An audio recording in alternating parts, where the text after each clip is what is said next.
Hey guys, today we're going to change the oil on this 2005 Ford Escape with the 2.3 liter 4-cylinder.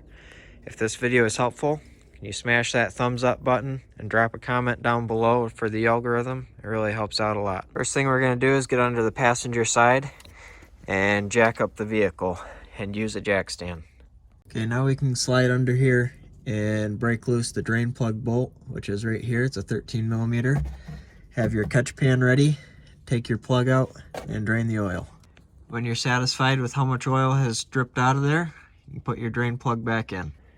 Now we're gonna take out this oil filter here. Lefty loosey, righty tighty. So if you're having a hard time getting it loose, get yourself a set of big channel locks. I'll have links in the description where you can get some of these. Oil filter, oil, etc. Those will be Amazon links in the description below. Now we are going to pour a bit of our 5W20 motor oil into our oil filter here. Spill a little bit off the edges here.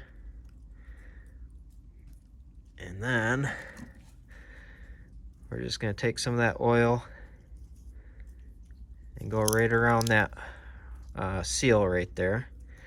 That keeps your oil filter seal from sticking and causing a problem next time you change your oil.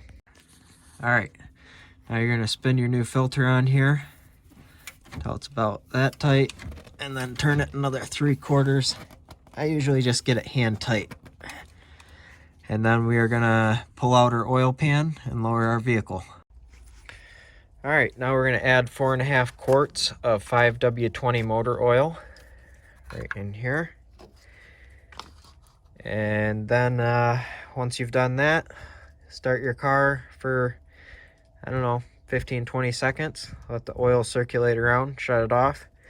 Come in here, check your oil, make sure that it's in the right spot. You want to be between those two dots, or the holes punched in there. Towards the top is where you want to be. And that's pretty much it. So if this video is helpful, smash that thumbs up button, leave a comment down below, and thanks for watching.